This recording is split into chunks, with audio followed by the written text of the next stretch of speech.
Bien, pues muy buenas tardes a todos. Es realmente un verdadero honor daros la bienvenida a este webinar en el que abordaremos el papel del abogado del siglo XXI y el proceso penal, y hacerlo de la mano de los grandes expertos, buenos amigos que nos acompañan a día de hoy, como son Emilio, Cristóbal, Jorge y Olga, y que, bueno, juntamente con Carmen Valenzuela, nuestra flamante diputada del turno de oficio a lo largo de estos 4 años, vamos a tener el honor de presentar, y van a ser moderados por nuestros jóvenes precandidatos a diputados y Paz diputada y Albert, que presentarán como se merecen a nuestros candidatos. La verdad es que ha sido un honor conocer, bueno, nos conocíamos ya anteriormente, con los dos he ido coincidiendo a lo largo de este mandato, en el que han sido 4 años muy intensos, y he podido tener el placer de ver cómo trabajan, bueno, comprobar su excelencia, realmente sus capacidades, bueno, su pasión por el derecho, por el mundo de la abogacía, del cual pues a mí me cautivó,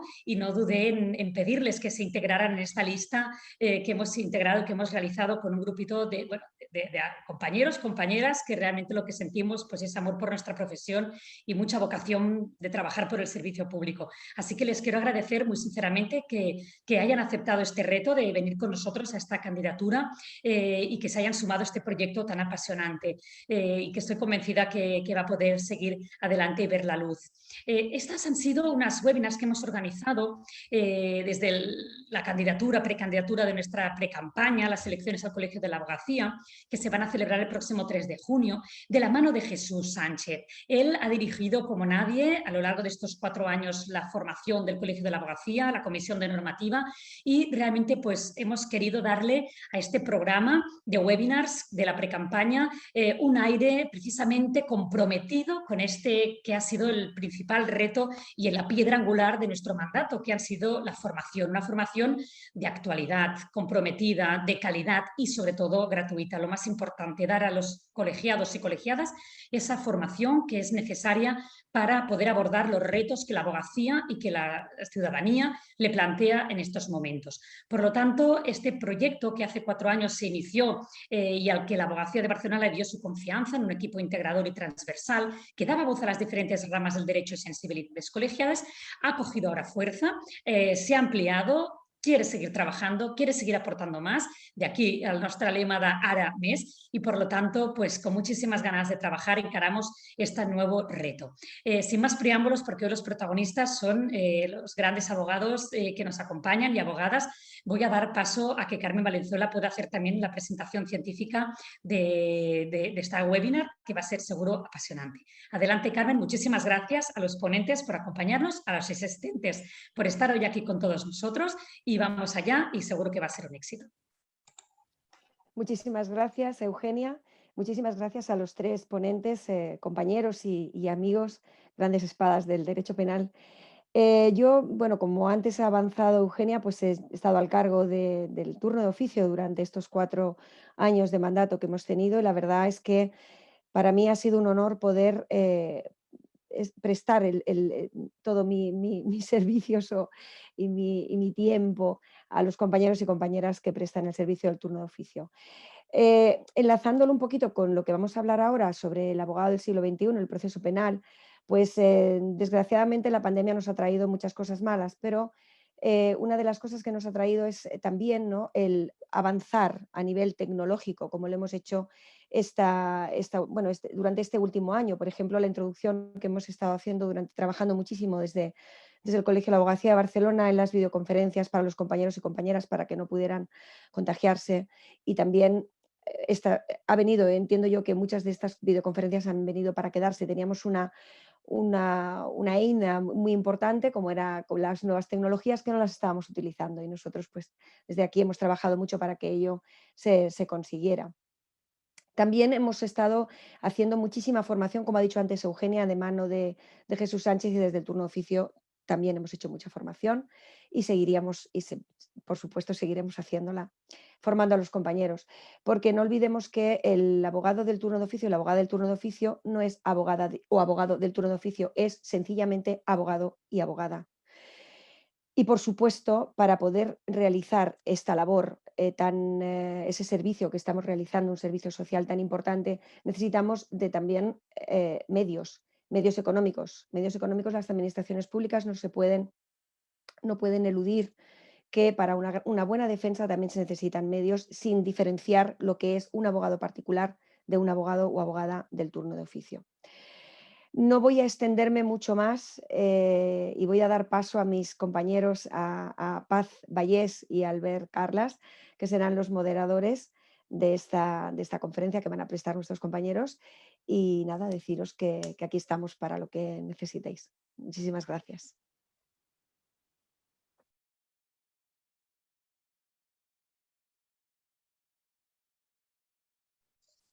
Hola, muchísimas gracias, Carmen, y muchísimas gracias, Eugenia.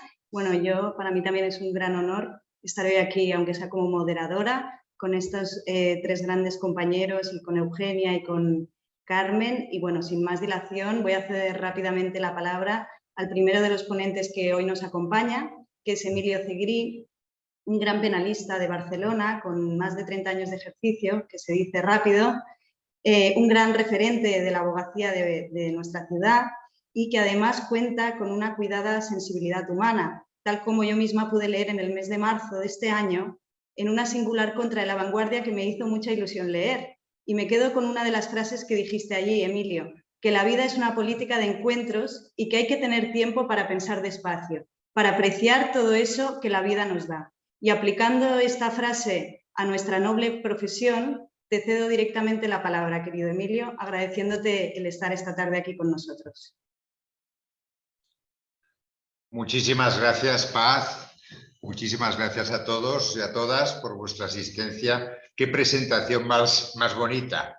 Me ha encantado. Muchísimas gracias. Sí que es verdad, la vida es una política de encuentros.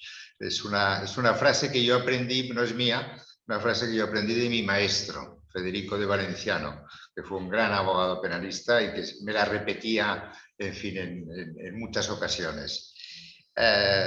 Por cierto, la relación maestro-discípulo que tanto se ha perdido y tan importante en nuestra profesión.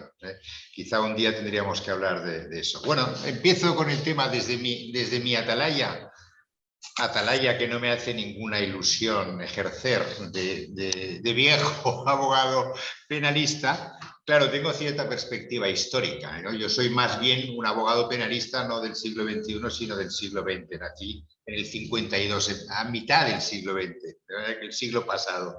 Y claro, tengo cierta perspectiva histórica.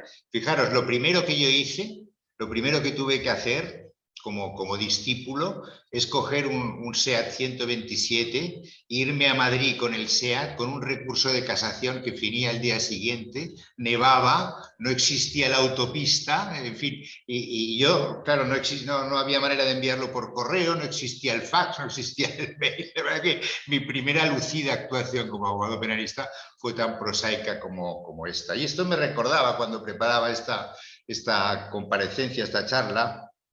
Claro que yo empecé con las máquinas de escribir mecánicas, luego fueron máquinas de escribir electrónicas y más tarde ordenadores. Entonces las copias para las otras partes se hacían en un papel que se ponía, lo explico con cierto detalle porque muchos de vosotros ni lo habréis visto esto, un papel que se ponía detrás del papel que se escribía y calcaba, reproducía lo mismo en otras copias distintas.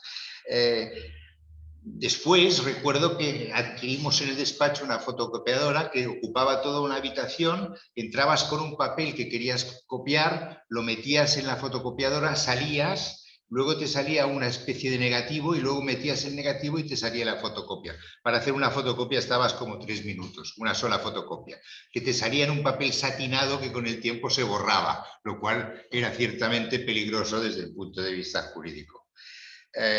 Bueno, la comunicación era personal, puramente personal, solamente se podía hablar por teléfono o estar en los sitios de forma presencial.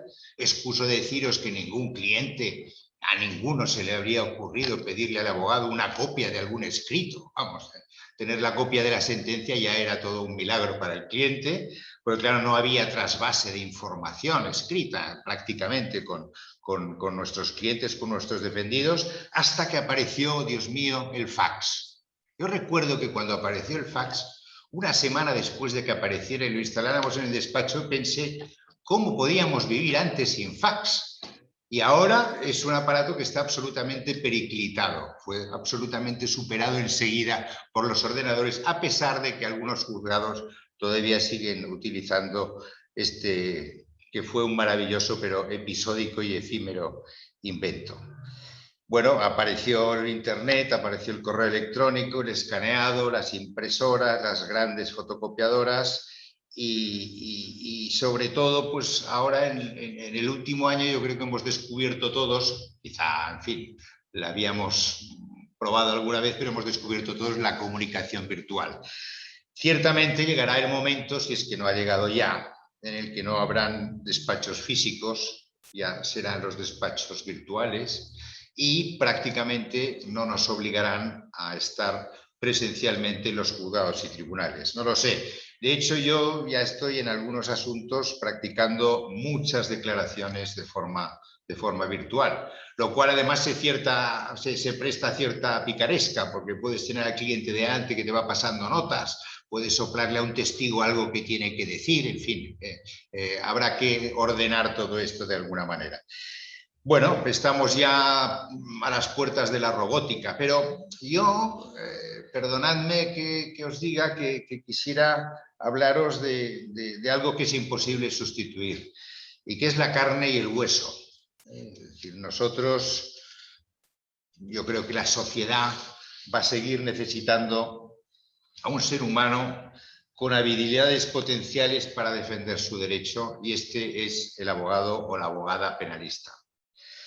Seguirá buscándose con avidez a un ser humano que convenza al Estado de que no tiene derecho a privarle de su libertad o de su patrimonio.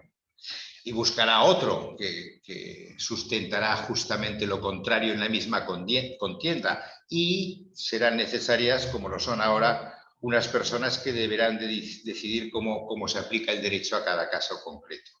Yo recuerdo que en una cena en la que se hablaba en el café criminal, que fue algo que se instauró hace muchos años en el Colegio de Abogados, creo que ahora se intentó revitalizar por parte del compañero Miguel Capuz, pero recuerdo que una vez, hablando de que los ordenadores, porque entonces empezó a hablar de los ordenadores, van a ser los que emitan las sentencias, y entonces, bueno, y no habrá una persona humana, de la sentencia le dictará un ordenador que cogerá todos los datos, los recopilará, les aplicará el derecho penal y saldrá el fallo. Eso decían entonces la gente. Pues un abogado viejo que se llamaba Mittenhoff, un gran abogado, un abogado siempre ejerciendo en el turno de oficio, dijo una palabra, una frase muy bonita, y es: oiga, y en estos aparatos, ¿dónde estará el botón de la misericordia?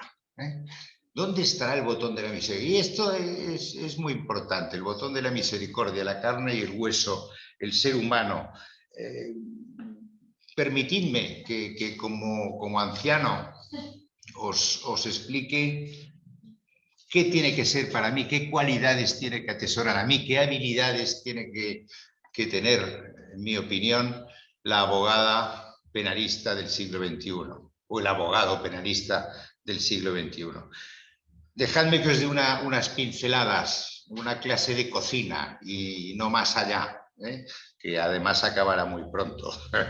¿Qué debe tener el abogado penalista? Debe tener un sustrato formativo, desde luego.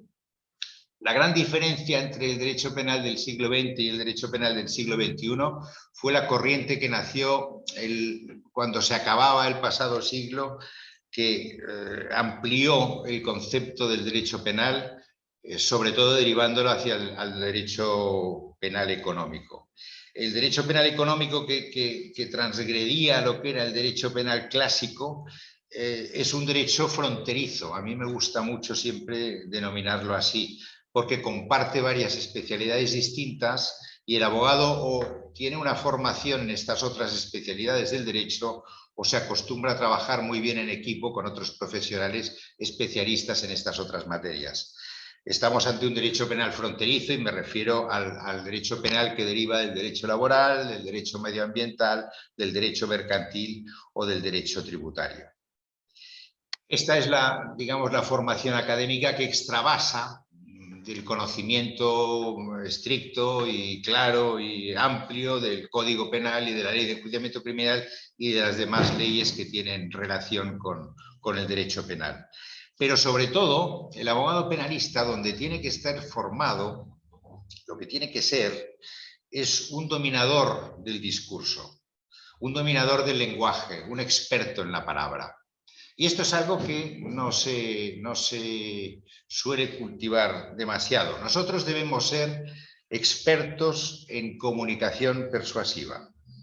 En realidad, nuestra labor, que es una labor muy bonita, preciosa, porque no necesitamos ningún material, excepto nuestro cerebro, nuestro cuerpo y nuestro instrumento musical, que consiste en un instrumento de viento, del que emerge un sonido que transformamos en palabra para convencer a los demás, pues lo que hace es simplemente eso, intentar persuadir a nuestros semejantes, si es que los jueces pueden tildarse como semejantes nuestros, por escrito, de forma verbal y con el lenguaje corporal. No se trata solamente de dominar la oratoria ni de cultivar la oratoria, sino de dominar la comunicación oratoria persuasiva, más allá también la verbal, pero más allá incluso de la comunicación verbal. Para eso es muy importante introducirse en una materia. Yo la estudié, la materia clásica de la oratoria, pero sobre todo una vez Cristóbal Martell me regaló un libro de un italiano, Traversi, que establece las reglas fundamentales del discurso. Es un libro muy práctico que yo os aconsejo que leáis, que es una réplica, pero mucho más práctica y más avanzada a nuestro siglo, de lo que es la estructura del discurso. Poca gente se prepara el informe teniendo en cuenta que debe hacer una introducción, que es como una invitación a tu casa. Cuando tienes invitados, debes recibirles espléndidamente, debes recibirles muy bien, con los mejores muebles, la mejor decoración, el mejor aperitivo y la mejor sonrisa. Esto es la introducción, esto es una buena introducción de un discurso, que continúa por la narración, que es explicar los hechos arrimando el ascua a tu sardina, es decir, a la posición en la que estás. Continuando con la confutación de los elementos, de los argumentos presentados por el contrario y siguiendo con la argumentación para que la persona objeto de la persuasión se convenza de lo que estás diciendo. Y acabando con la conclusión, que los clásicos dicen es como poner la corona al rey. Acabar los discursos de una forma brillante, de una forma artística, de una forma concluyente, porque los seres humanos tendemos a recordar casi siempre solo lo que decimos al final. El orador debe dominar, el comunicador debe dominar tres aspectos del discurso. Debe dominar lo que los clásicos llamaban la inventio, es decir, qué decir, qué inventamos, qué proponemos, cuáles son las ideas fundamentales de nuestro discurso. Para esto, el sustrato cultural que debe tener el abogado es el cultivo de estas disciplinas que desgraciadamente están a punto de desaparecer. La filosofía, la lógica informal, leer a Schopenhauer, el arte de tener siempre la razón, leer libros polémicos, introducirse en la argumentación que deviene de la lógica informal, que a su vez deviene de la filosofía. La cultura, las disciplinas humanísticas, la literatura, el mundo de las ideas, todo esto sirve mucho para la inventio. Y yo creo que nosotros debemos cultivar estas materias y aprender de estas materias. Y también, como factor muy importante, debemos ser seres de nuestro tiempo, debemos saber lo que pasa. Yo recuerdo que un profesor ya desaparecido de estética, Ricard Salvat, que se dedicaba al teatro en la universidad, un día llegó a la clase, todos éramos melenudos y íbamos con pantalones tejanos de la época de los hippies, y dijo, a ver, ¿quién de ustedes vio ayer el programa? Sería el equivalente, era 1, 2, 3, responda otra vez, pero ahora sería el equivalente a la isla de no sé qué, la isla mágica o las parejas que no sé qué, no sé cuál, estos programas de Telecinco, y todo el mundo se cayó. nadie dijo, y yo he visto este programa, o vi este programa ayer, y dijo, pues muy mal, ustedes tienen que ver estos programas, ustedes tienen que estar en el mundo, ustedes tienen que saber qué les gusta a la gente, cómo piensa la gente, qué quiere la gente, cuál es el mundo que les rodea. Y en este sentido yo creo que el penalista debe ser muy permeable, muy sensible y un ser muy metido en el mundo real, en el mundo de las cosas que pasan, de las ideas y de las cosas que dicen las mujeres y los hombres. Por último, ser sensibles no quiere decir que seamos susceptibles a ser gobernados por las emociones, porque la comunicación causa un estado emocional parecido al miedo, y al miedo hay que sobreponerse. No debemos cesar nunca, no debemos dejar nunca que nos gobiernen las emociones. Tenemos que gobernarlas nosotros, y para eso os aconsejo disciplinas como el yoga o la respiración abdominal, que es una técnica que cultivan también los actores y los cantantes y las cantantes de ópera. Ser pesados estudiando, muy pesados estudiando. Habréis visto muchas veces que os suspenden un juicio 4 veces. 4 veces. Una vez, otra vez, otra vez, otra vez. La cuarta vez sabes muchísimas más cosas que la primera vez. Eres muchísimo más capaz de defender. Y esto a mí me alarma, porque cuando no se suspende un juicio quiere decir que he llegado al juicio en calzoncillos. Porque si después de suspenderse 2 o 3 veces sé mucho más, quiere decir que podría haber sabido mucho más en la primera ocasión. Esto nos puede convertir en algo obsesivos, pero es que la libertad y el patrimonio de la gente son cosas que nos tienen que obsesionar. Y por lo tanto hay que ser muy pesados estudiando, tan pesados estudiando como luego ligeros exponiendo, cosa que no estoy haciendo ahora, porque no estoy siendo ligero, estoy siendo un martillo pilón, pero tan pesados estudiando como ligeros exponiendo. Y, como decía antes Paz, es muy importante detenerse en el camino, cultivar el ocio, no ser demasiado trabajador, no dejar que se sobreponga el día a día en tu cerebro, no estar muy pendientes del teléfono ni del dinero. Ya sé que son consejos que, en fin, que nos pueden llevar a lugares insospechadamente perversos, pero leed el libro Elogio de los ociosos de Stevenson, donde se establece, donde se critica con muchísima gracia, es un ensayo muy cortito, la cultura del ocio. ¿De dónde salen las grandes ideas para los asuntos? De cuando estamos paseando, de cuando estamos sentados en un sofá sin hacer nada, siempre que tengamos la costumbre de meditar, meditar, meditar y meditar. Y luego, la otra disciplina que tiene que, ya acabo, que tiene que dominar el abogado, es la relación con el cliente. Es muy importante la relación con el cliente. El abogado penalista, decía mi maestro Federico de Valenciano, debe ejercer sobre el cliente como el médico una labor tónica. Una labor tónica quiere decir que lo que hay que hacer es tonificar, animar, hacerle ver al cliente que tú eres capaz de solucionar sus problemas, pero sin hacerle concebir falsas expectativas. Habréis estado, en fin, delante de las rejas de la prisión en muchas ocasiones, y el preso o la presa lo que quiere es que asintáis cuando os dice, pero solo estaré aquí 2 semanas. No. Hay que tonificar al cliente, hay que decirle, voy a hacer una labor muy buena, pero yo no le puedo prometer ningún resultado, no le puedo prometer la libertad, pero aquí estoy yo, voy a defenderle con toda mi pasión y con toda mi experiencia. Al cliente no hay que explicárselo todo. Con el cliente hay que coquetear, en el más amplio sentido de la palabra. El cliente tiene que saber que nosotros somos capaces de llevar su asunto con habilidad. Y luego, pues, en fin, armarse de paciencia, porque también esto es muy importante. Y por último, la asignatura de la que no os puedo dar ninguna clase, que es el arte de cobrar vuestros honorarios, porque a todas estas habilidades, a toda esta actividad maravillosa que tenemos, que a mí me apasiona y me seguirá apasionando el resto de mi vida, y con la que tengo una relación de amor desde hace 40 años, no más de 40 años, pues en fin, no he aprendido la disciplina de cobrar.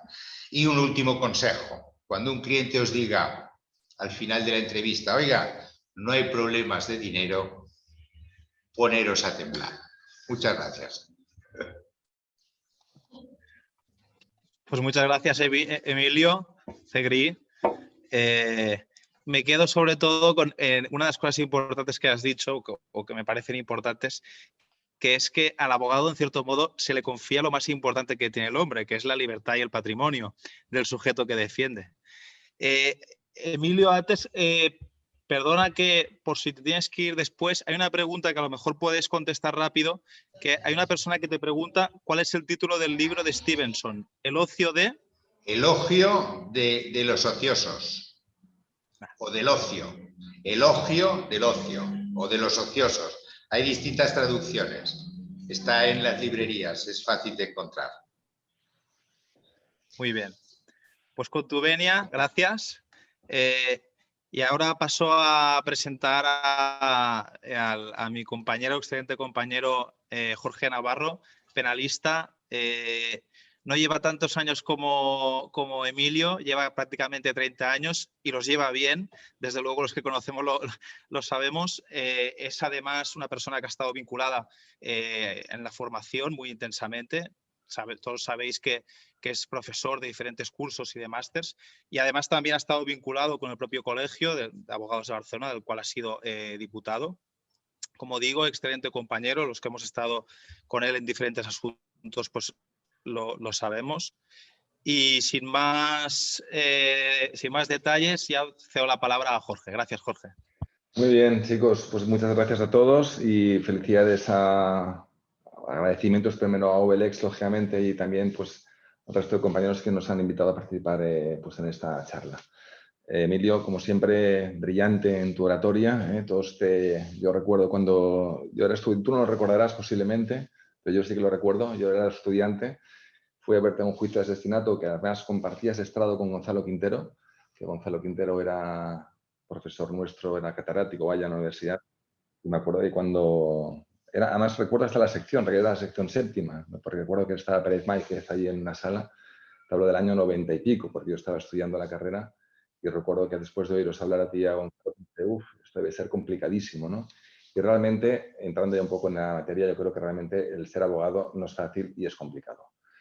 Yo lo que decía antes Carmen, con lo de la abogacía de oficio, yo creo que sí que es importante, lógicamente, pues lo que tú decías, ¿no? Al final no hay abogados de oficio, hay abogados y uno hace oficio, no hace oficio. Aunque sí que es cierto que yo creo que echo de menos a veces en las nuevas generaciones, porque es verdad que Emilio tenía casi más de 30 años de ejercicio, yo tengo casi 30 años y no estamos tan lejos, Emilio, no estamos tan lejos. Pero en cualquier caso yo creo que después ya de un bagaje de unos 10, 15 años uno ya se puede permitir de alguna manera el lujo de la licencia de opinar un poco sobre el sistema. Yo creo, y creo que para poder criticar a los demás hemos de ser autocríticos, yo creo que los nuevos alumnos que salen ahora salen muy preparados, creo que mucho más de lo que estábamos nosotros hace 30 años, pero sí que es cierto que creo que se han perdido determinadas cosas. Yo creo que se han perdido determinadas cosas, ya hablaré de la abogacía en sí. Creo que se ha perdido muchos aspectos deontológicos. Sé que el colegio hace un esfuerzo importante con la de la ontología, pero creo que debemos hacer un llamamiento y desde aquí lo hago, lógicamente, pues para que determinadas cosas no se pierdan, cosas tan esenciales o incluso pueden parecer ridículas, de que la reunión en el abogado de mayor edad pues es lo normal, luego pues pedir las venias, etcétera, etcétera. Yo creo que son cosas elementales que lamentablemente a veces pues parece que se están perdiendo.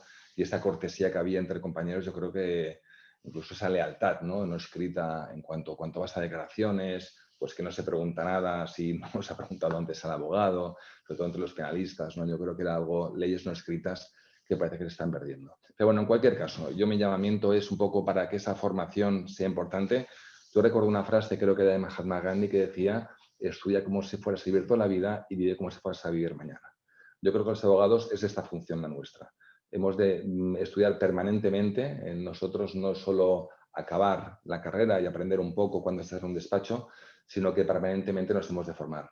Y yo creo que eso es lo que marca al final un poco pues, ese saber hacer, de alguna manera que puedes destacar modestamente si el mercado te lo permite. Sí que es cierto que he hecho a faltar también, lo digo también como crítica para todos, que seamos un poco más transversales. Emilio yo creo que ha apuntado de una manera muy gráfica a la oratoria y a toda esa formación pues, literaria, etcétera. Y es como al final, pongo el ejemplo, ¿no? Cuando vas a una visita al Tribunal Supremo, te dicen en la sala, no diga nada que haya escrito, ¿no? Ciñase al motivo, pero no me diga nada de lo que haya escrito. Es decir, que de alguna manera te están pidiendo que aportes una chispa de algo y que seas un poco persuasivo, como bien decía Emilio. Pues yo creo que eso es lo importante. Dicho esto, desde la perspectiva personal, ¿qué creo que necesitamos en el nuevo proceso del siglo XXI en relación a la reivindicación de los abogados, como sobre todo desde la perspectiva que me toca de abogados penalistas?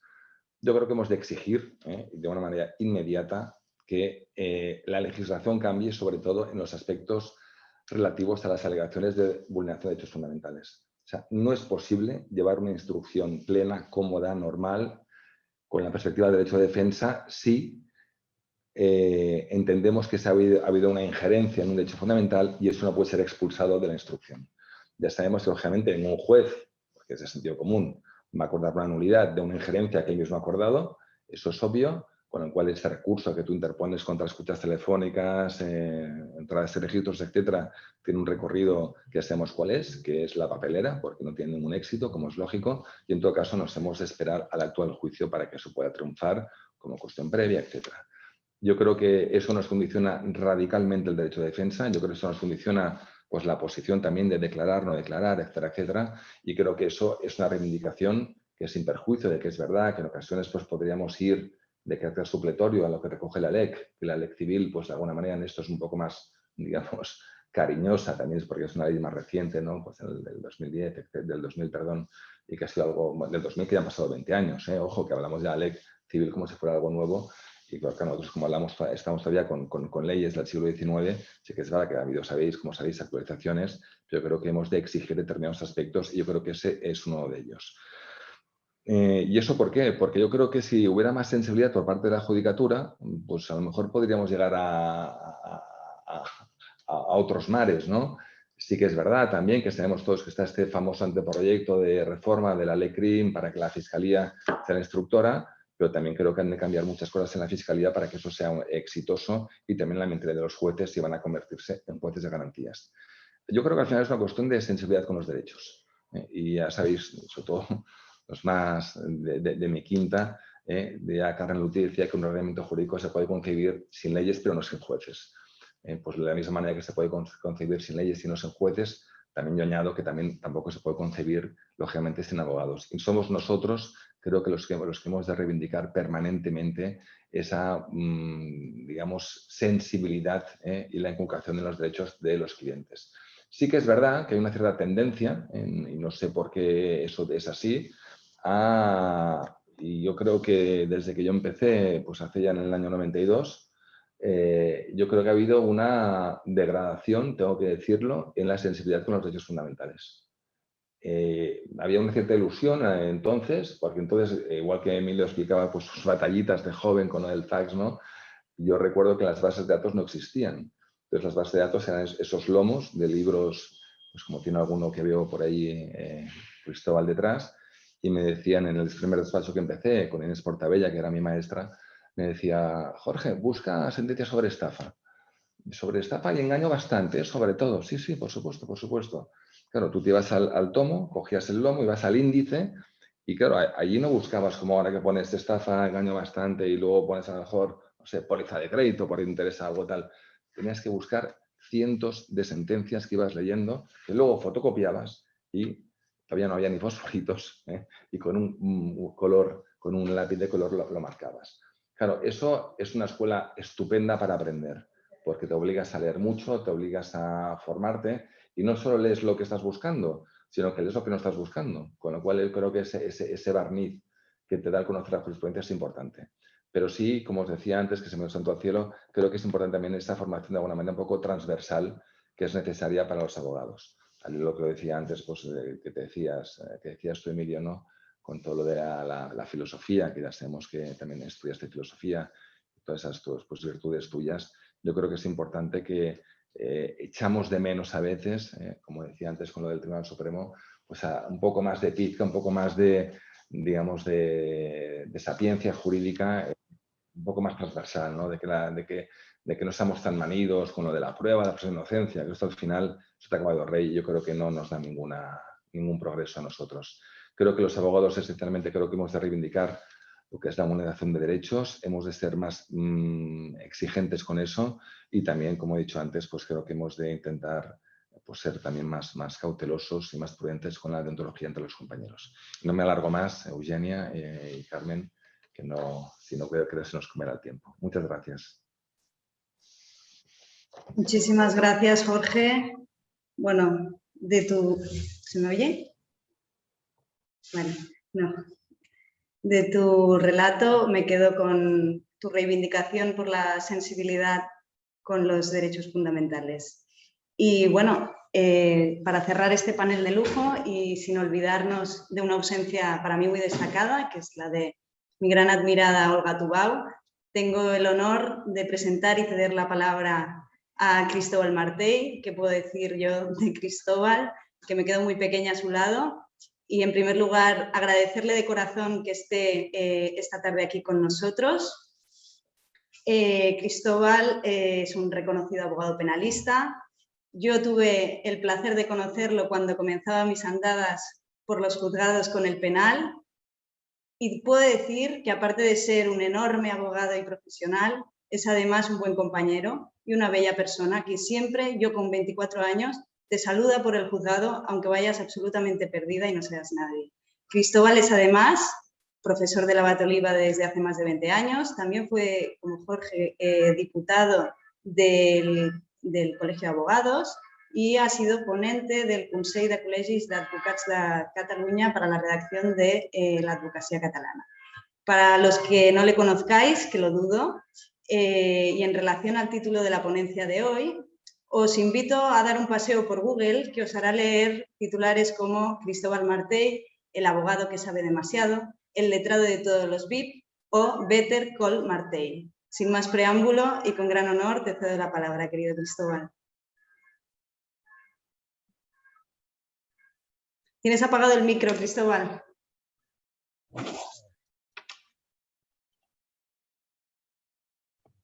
¿Ahora? Ahora. Ahora sí. Ahora sí, ¿no? Sí. Mil gracias, Paz. Eres, aparte de una grandísima abogada y no es que tengas mucho futuro, es que tu calidad es ya una realidad y la sabemos todos. Además, eres un sol. Me vas a hacer envejecer con lo que acabas de decir en la presentación. Mil gracias, Paz.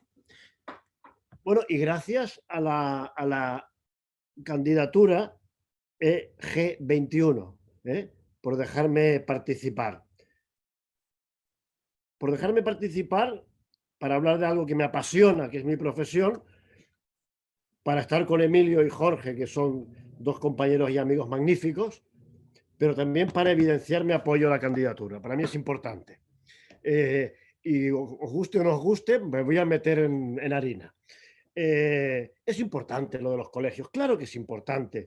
Los colegios, vamos a huir del gremialismo, de la crítica fácil de creer que el colegio es una institución obsoleta, vertebrada bajo el gremialismo. No, los colegios tienen hoy una importancia extraordinaria e insisto permanentemente a todos los que hacen la crítica fácil y populista en contra de los colegios de abogados. Los colegios de abogados vertebran tres aspectos muy esenciales, a mi parecer, que a mí me parecen fundamentales. El uno, la formación continuada. El respeto que merece nuestra profesión pende de la calidad de nuestra abogacía. Por eso la formación continuada, este apoyo permanente al abogado, que tenga un asidero que le permita acudir a una institución que siempre estará con él, ofreciéndole las novedades y los cursos que le acompaña a lo largo de toda su carrera. Esto le acompaña el colegio. Hay instituciones, sí, que acompañan a la formación, pero están pensadas a la formación de los jóvenes. Lo que el colegio hace es acompañar al letrado a lo largo de toda su carrera profesional, dándole herramientas de actualización al conocimiento jurídico. Uno. Dos, la deontología. Es que realmente el respeto que tenga la sociedad por nuestra profesión, que es en definitiva lo que finalmente nos hace mejores abogados y más eficaces, trabajar desde el respeto y la consideración, no funciona sin una vertebración deontológica de nuestra función. La referencia ética en nuestro trabajo es esencial. Y lo que Jorge ponía de manifiesto, que también está relacionado con la deontología, la cordialidad, la buena relación, la lealtad, que está conectada con la ideología. ¿Somos una tribu? Claro que sí, somos una tribu. Y somos una tribu que nos relacionamos con lealtad, con referencia ética. No nos hacemos cabronadas. Y esto redunda al final en beneficio del cliente, de la ciudadanía y del asunto. La lealtad. No entender la profesión como un juego de contrarios, un juego de prestigio con la guerra. Invito, y por eso, como creo tanto en los colegios y en estos tres ejes vertebradores, bueno, perdona, el tercer eje vertebrador, que Jesús Sánchez me va a matar, el colegio como lobby en la actividad legislativa. La importancia que tienen hoy, y esto, la decana Gay y Jesús Sánchez han sido los potenciadores extraordinarios de las comisiones de normativa. Que los colegios de abogados que nos representan a todos, los que realmente sabemos de las leyes que se precisan, de las reformas que se precisan, de las necesidades de retoques en el ordenamiento jurídico, que seamos escuchados a través de las comisiones de normativas, vertebradas luego finalmente a través de los colegios de abogados. Pues bien, esos tres ejes estructurales de la vida colegial hacen que, insista, que pueda invitar y deba invitar a todos a participar en la vida colegial. Y participar en la vida colegial, ojo, participar en las elecciones y ya puestos, votar a esta candidatura. Dicho esto, voy a intentar no ceder y subyugarme a la tentación de la nostalgia. Porque tengo que decir que mi amigo Emilio y mi amigo Jorge Navarro han cedido la tentación de la nostalgia. Yo voy a tratar de, en mi intervención, no poner el retrovisor hacia el pasado, aunque desde luego navegar en el pasado es un ejercicio maravilloso, y Emilio recordaba muchas anécdotas de Federico de Valenciano, ese gigante de la abogacía del que no pararíamos a contar anécdotas de Federico, de Octavio Pérez Vitoria. No pararíamos de esta gran abogacía, de estos grandes personajes que son un ejemplo. Y como decía Emilio, algún día tendremos que montar una webinar de estas para hablar de esa cosa tan importante que es la traslación del conocimiento y de la experiencia a través de esa figura tan bonita que era la relación entre el maestro y el pasante, que hoy ha quedado ciertamente, no devaluada, pero sí ciertamente desdibujada. Dicho esto, yo sí voy a coger el toro por los cuernos, lo voy a intentar, y hablar de la abogacía del siglo XXI.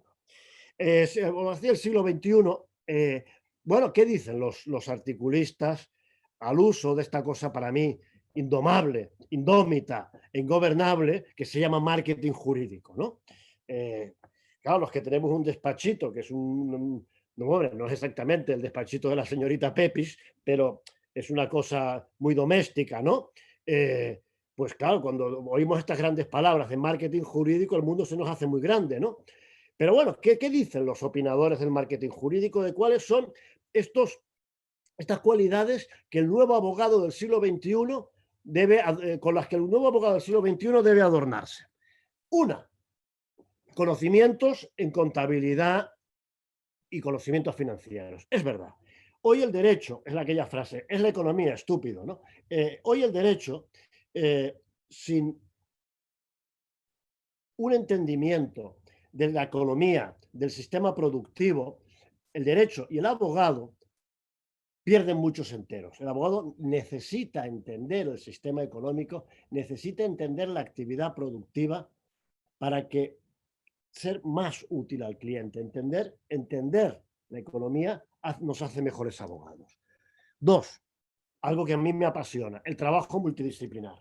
No hay nada más apasionante para un abogado cuando le invitan a trabajar en un proyecto donde hayan fiscalistas, administrativistas, urbanistas. Esto es fantástico, ¿eh? Los que somos especialistas en penal, no hay cosa que más nos guste cuando tenemos... No, como las leyes penales ahora viven atormentadas en la ley penal en blanco, ¿no? No hay ley penal que no se complemente con otras ramas del ordenamiento jurídico. Realmente el trabajo multidisciplinar hoy queda muy potenciado y es uno de los grandes retos y novedades de la abogacía del siglo XXI.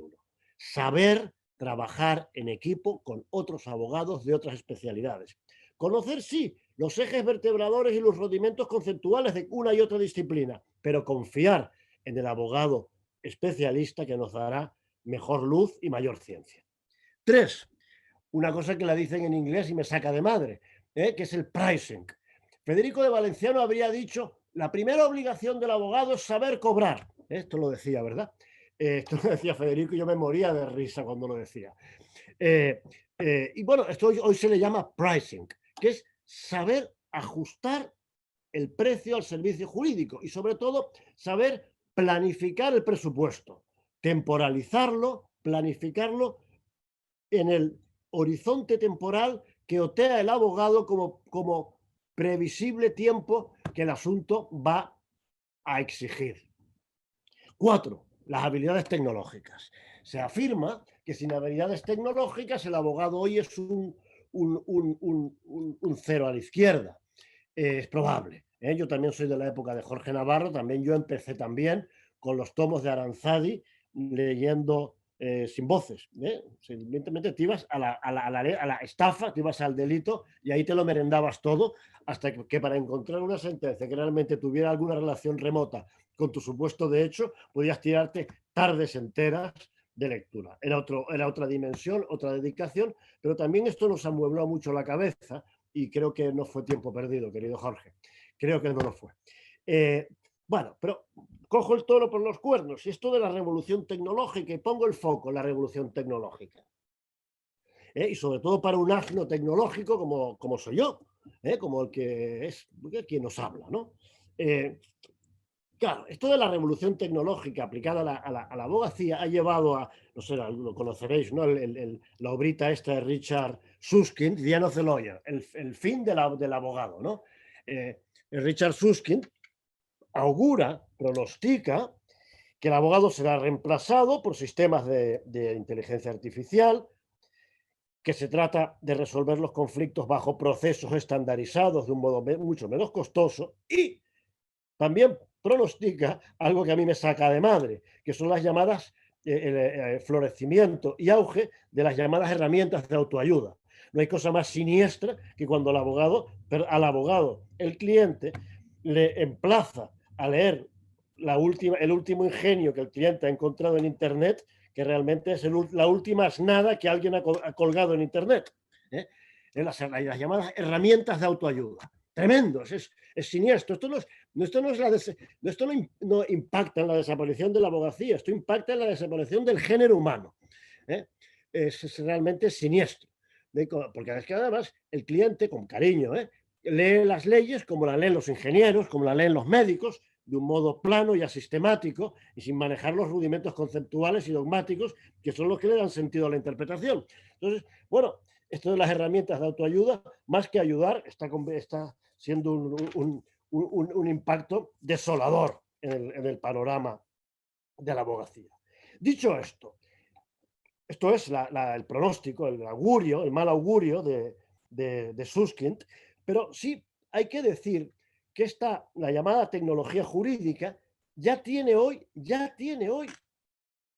y no solo por las bases de datos que decía Jorge Navarro, ya muestra hoy unas determinadas incursiones y me permito apuntaros las siguientes. Las plataformas digitales de encuentro entre profesional y cliente.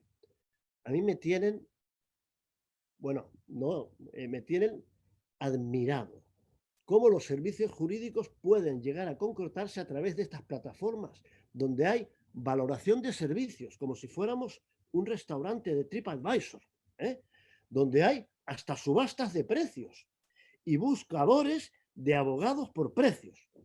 Están ahí, están ahí, y esto es como en las películas malas estas de clase B, de ciencia ficción. Son como los extraterrestres. Están aquí y han venido para quedarse.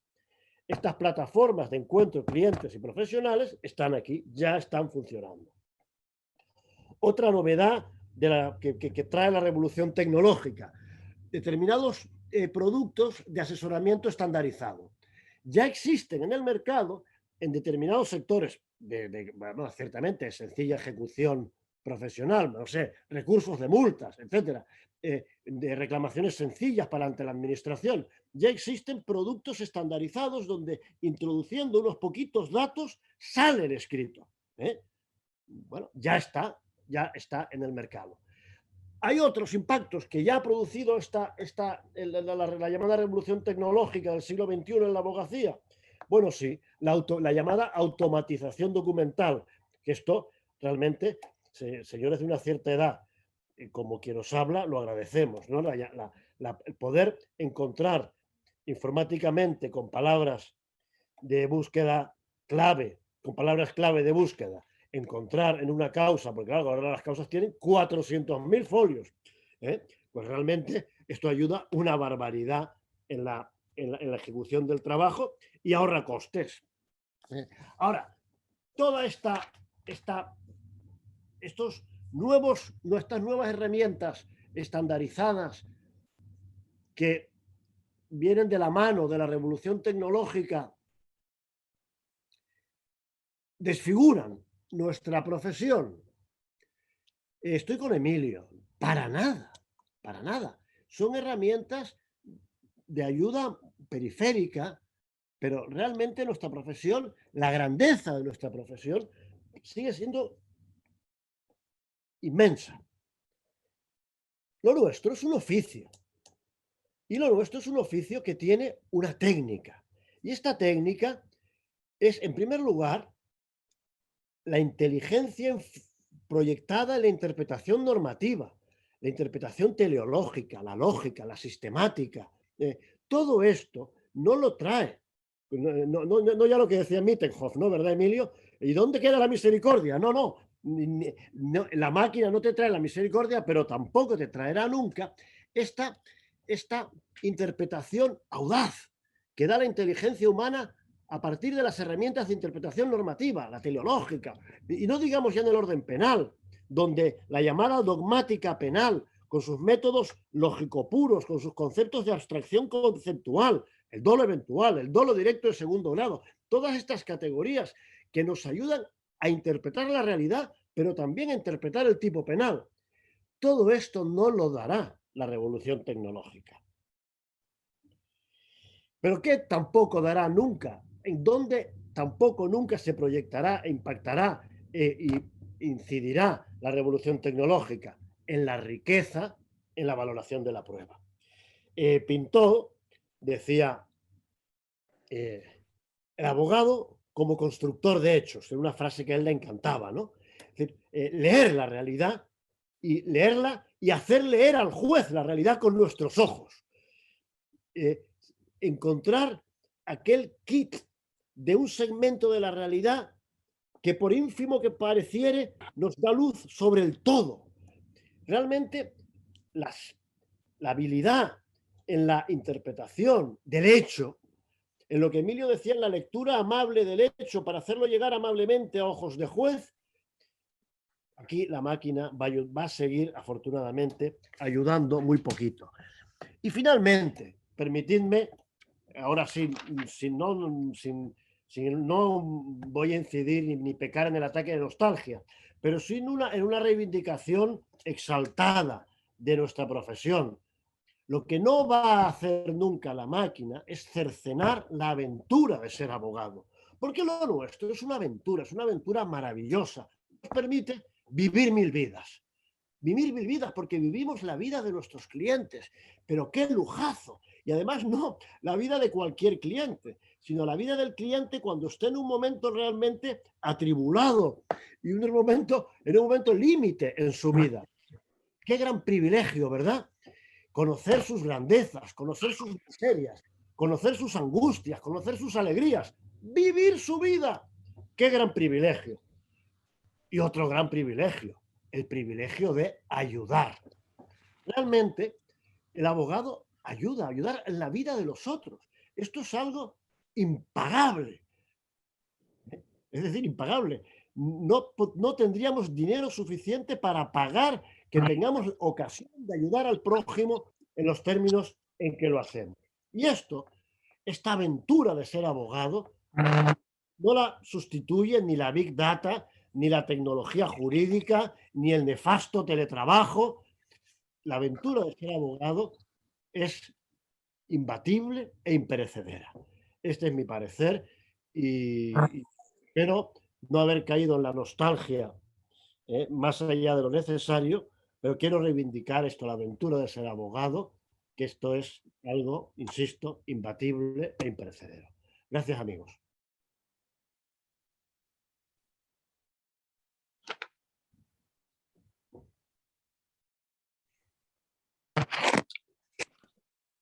Muchísimas gracias, Cristóbal, Emilio, Jorge, realmente exposiciones brillantes que sin duda cuando estamos tan inmersos en el contenido científico de todos los temas que nos están inundando en estos momentos, el panorama jurídico y social, pues nos olvidamos a veces de reflexionar sobre el sentido de nuestra profesión, ¿no? La concepción filosófica, humanista de nuestra profesión, ¿no? Este trabajo diario que hacemos ayudando a la ciudadanía, acercándola al contexto legal que pueda amparar su realidad y sus problemas, sus miserias, sus logros y que sin duda son tan necesarios recordar tan a menudo.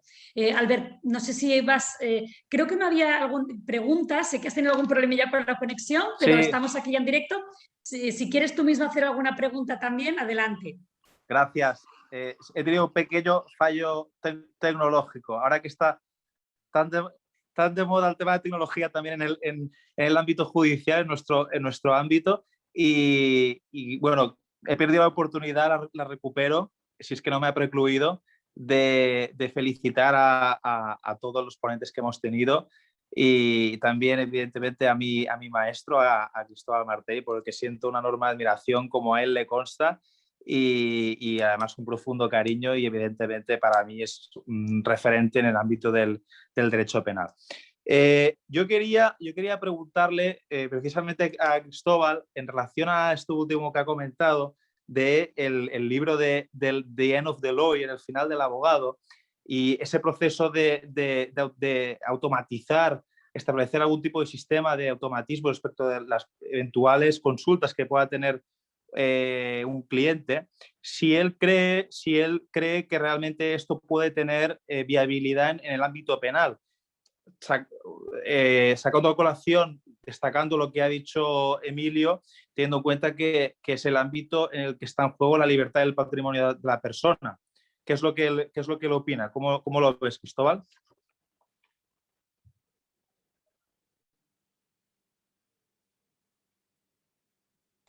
El micro, Cristóbal, no te oímos. Perdón, ¿ahora sí? ¿Ahora sí? Vale. Ahora sí.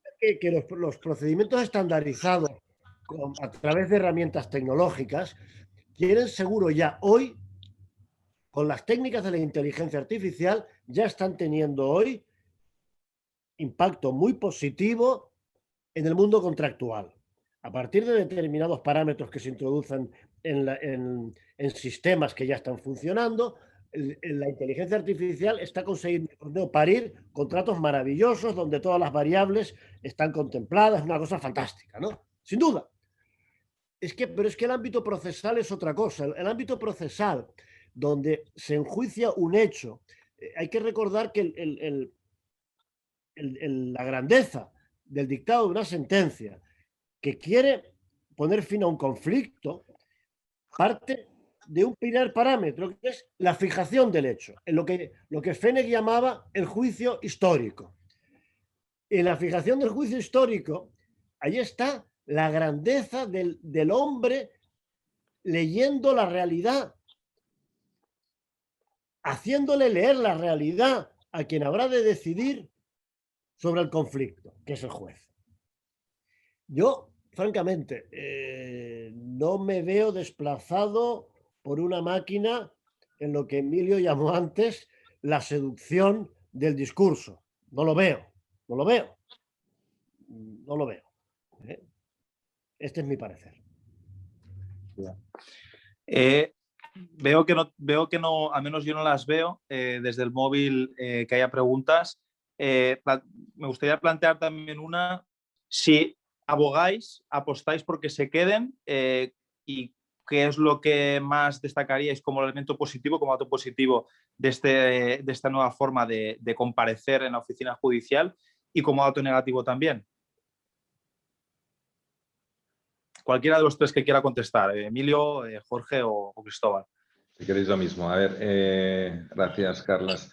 A ver, yo creo que la desgraciada pandemia, el desgraciado bicho, nos ha traído cosas buenas y cosas malas, como bien decías en tu pregunta, ¿no? Yo creo que ha pasado algo insólito. Hemos comunicado con los funcionarios de los juzgados a través de correo electrónico. Eso ha sido un milagro. Antes apenas te cogían el teléfono o te lo cogían de malas maneras, y ahora, de una manera sorprendente, el correo electrónico se ha podido normalizar con funcionarios judiciales, incluso con algunos jueces. Eso me parece un logro propio del siglo XXI, pero que estamos anclados en el siglo XX y diría muy de principios del XX. Eso me parece sorprendente. Creo que hace 2 años nadie hubiera pensado que esa vía de comunicación con un funcionario podía existir. Incluso te notifican a través de correo electrónico, no solo ya comunicaciones, sino pues cualquier duda que puedas tener, se la envías, se la comunicas, etcétera, etcétera. Creo que en eso hemos ganado. Es verdad que por otro lado está el tema de las garantías. Yo he visto declaraciones ayer mismo en Mataró, estaban unas declaraciones de un fiscal, y se conectó a través del teléfono de uno de los abogados una persona que tenía que declarar, porque no funcionaba el sistema. Pero eso me parece a mí dantesco, porque además, primero, ¿quién garantiza que sea la persona que declara? Ojo. Y luego, por supuesto, me parece que no son las maneras de tampoco, digamos, sacarle la importancia que tiene el escaso rigor en esos aspectos, ¿no? Luego, porque creo que eso, cualquiera que sea un poco avispado, luego podría impugnar esa nulidad, porque me parece que por mucho que uno diga qué es, quién es, y no ya solo sin imagen, sino solo con voz, imaginaros, pues me parece a mí que eso no está rodeado de las garantías oportunas. Sí que es verdad que por otro lado se ha facilitado, pues se ha agilizado muchas cosas, antes hubieran sido motivo de suspensión, sigue habiendo problemas y creo que es un desastre que tengamos 17 comunidades autónomas y prácticamente con 17 sistemas diferentes de conexión. Eso es vergonzoso y eso es culpa de todos, no del Ministerio, sino de todos los que tienen transferidas las competencias en justicia. Creo que eso no es razonable que yo me quiera conectar con Cantabria y que no se oiga o que sí se vea o viceversa, y me pueda conectar con mi hijo que está en Australia a través de Skype o a través del teléfono móvil. Creo que eso es lamentable. Y yo creo que esas cosas, desde luego, creo que hemos de mejorarlas. Es verdad que el poder político es un poder nefasto en todas las administraciones, creo, en cuanto al ámbito de justicia.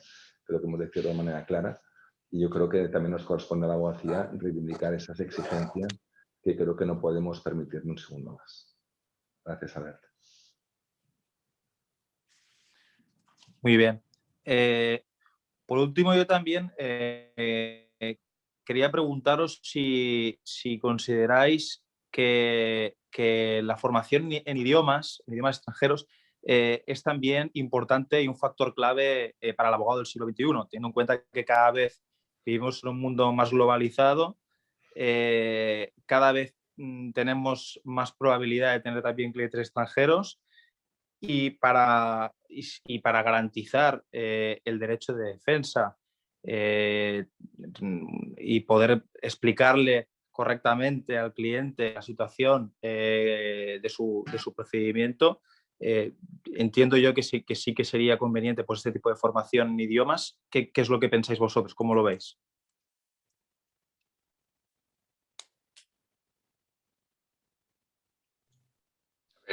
Si me permites, yo creo que es una pregunta que tiene una fácil respuesta. Yo creo que sí, vamos, es evidente. Pero vamos, más que el idioma, yo estoy muy obsesionado con el dominio del lenguaje, de la palabra. Y quería apostillar un par de cosas, ¿no? Cuando Jorge hablaba de la picaresca, de estas cosas que pueden ocurrir en la comunicación virtual, a las que yo también apuntaba. bueno, en todas las civilizaciones, todos los grandes cambios tecnológicos se prestan a que hayan situaciones patológicas, ¿no?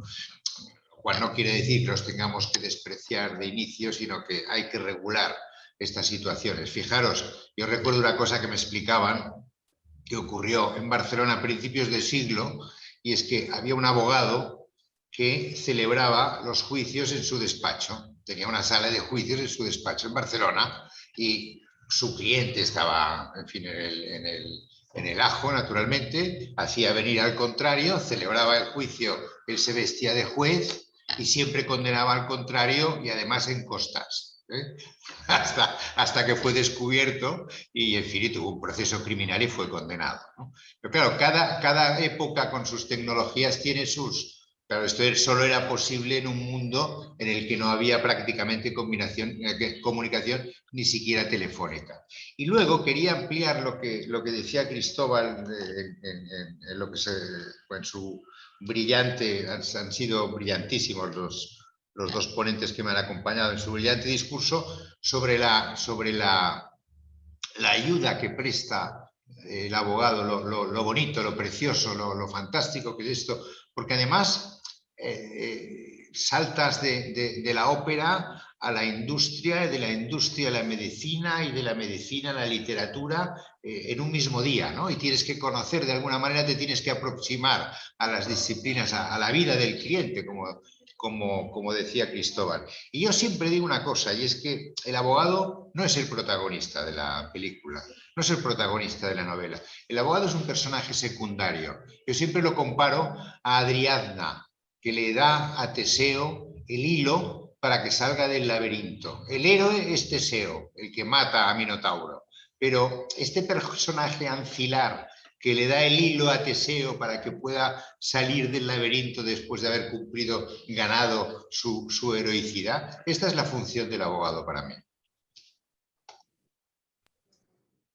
Muchísimas gracias, Emilio. Y bueno, ya para cerrar esta sesión, leo un poco los comentarios que hay por aquí porque los comparto plenamente, y es que al escucharos vuelve la ilusión por nuestra profesión, que estos alegatos son de una intensidad para recordarlos a diario y que, bueno, en definitiva, que son muy interesantes todas las reflexiones que nos habéis hecho y que habéis compartido esta tarde con nosotros. Os lo agradecemos a todos de corazón. Y nada, muchísimas gracias a todos los espectadores y asistentes de esta tarde. Y bueno, pues nos vemos pronto todos por los juzgados y por el Colegio de Abogados. Muchísimas gracias. Gracias a todos. Un abrazo. Gracias. Adiós. Un abrazo. Hasta pronto. Adiós. Gracias. Adiós. Muchas gracias. Cierro la conexión entonces. Sí. ¿De acuerdo? Perfecto. Gracias. Gracias a todos. Adiós, gracias. Adiós.